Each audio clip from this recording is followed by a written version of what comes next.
Hello అండి అందరికీ. ఎప్పుడు చికెన్‌తో నార్మల్‌గా బిర్యానీస్ లేదా నార్మల్ గ్రేవీ కాకుండా ఒక్కసారి ఈ విధంగా గోంగూర చికెన్ అయితే ట్రై చేయండి. కారం కారంగా, పుల్ల పుల్లగా చిన్న పిల్లల నుంచి పెద్దవాళ్ళ వరకు చాలా యమ్మీగా టేస్ట్ చేస్తూ తింటారనమాట. దీన్ని మనం పలావ్స్‌తో కానివ్వండి, బగారా రైస్‌తో కానివ్వండి తింటే చాలా అంటే చాలా బావుంటుంది టేస్ట్. సో, దీనికోసం ఫస్ట్ మనం ఒక ప్యాన్‌లో ఒక 2 టేబుల్ స్పూన్స్ ఆఫ్ ఆయిల్ వేసుకోవాలి. సో, నేనైతే ఇక్కడ చూపిస్తున్నాను కదా! గోంగూర తీసుకుంటున్నాను. ఇవి కాడలు లేకుండా ఓన్లీ ఆకులు మాత్రమే వేసుకోవాలనమాట.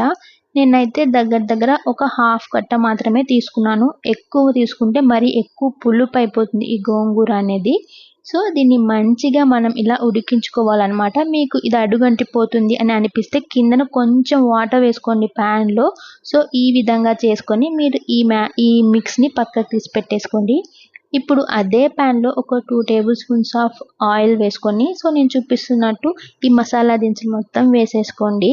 ఇంకా ఒక ఆనియన్‌ని చిన్న చిన్న పీసెస్‌గా కట్ చేసుకొని వేసుకోండి. ఇవి కొంచెం ఫ్రై అయిన తర్వాత ఇప్పుడు ఇందులోకి ఒక 4-5 గ్రీన్ చిల్లీస్‌ని పొడవుగా కట్ చేసి వేసుకోవాలనమాట. ఈ గ్రీన్ చిల్లీస్‌ని, ఆనియన్స్‌ని కొంచెం మిక్స్ చేసుకున్న తర్వాత ఇప్పుడు మనం ఒక 2 రెబ్బల కరివేపాకుని కూడా వేసుకొని మంచిగా మిక్స్ చేసుకోవాలి. ఇప్పుడు మనం ఫ్రెష్‌గా ప్రిపేర్ చేసుకున్న అల్లం వెల్లుల్లి పేస్ట్‌ని అయితే వేసుకోవాలనమాట. ఈ అల్లం వెల్లుల్లి పేస్ట్‌నేసి ఒకసారి మంచిగా కలుపుకున్న తర్వాత ఒక టొమాటోని ఇలా నేను చూపిస్తున్నట్టు పొడవుగా కట్ చేసి ఇందులో వేసుకోవాలనమాట. సో, ఈ టొమాటోస్ తొందరగా ఉడకడానికి ఇందులో కొంచెం సాల్ట్ ఇంకా పసుపు వేసి ఇవన్నీ ఒకసారి మిక్స్ అయ్యేటట్టు కలిపి మనం ప్లేట్‌ని పెట్టుకోవాలి ఒక 2 మినిట్స్. 2 మినిట్స్ తర్వాత ప్లేట్ ఓపెన్ చేసి చూస్తే చూస్తున్నారు కదా! మంచిగా కుక్ అయిపోయాయి టొమాటోస్ అనేవి. ఇప్పుడు నేను ముందుగానే ఒక హాఫ్ కేజీ చికెన్ అనేది మంచిగా వాష్ చేసి పెట్టుకున్నాను. సో, ఈ చికెన్‌ని ఇప్పుడు మీరు ఇందులో వేసి ఈ ఆనియన్స్ ఇది మొత్తం మిక్స్ అయ్యేటట్టు మంచిగా కలిపి పెట్టుకోండి. ఇప్పుడు ప్లేట్ ఒక 5-10 మినిట్స్ అనేది మీడియం ఫ్లేమ్‌లో పెట్టుకోండి. ఇలా మీడియం ఫ్లేమ్‌లో పెట్టి 5-10 మినిట్స్ ఉడికించడం వల్ల మనకి ముక్క అనేది చాలా మంచిగా ఉడుకుతుంది.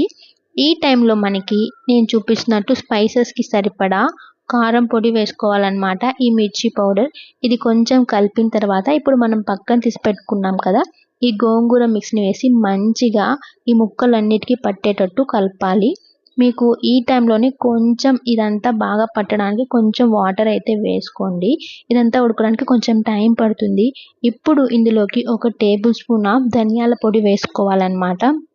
వేసుకొని ఇదంతా మిక్స్‌ని ఇంకొకసారి మంచిగా కలుపుకోండి.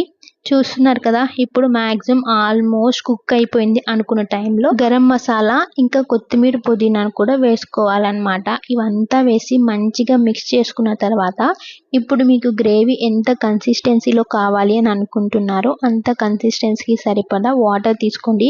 నేనైతే ఒక గ్లాస్ ఆఫ్ వాటర్ తీసుకున్నాననమాట.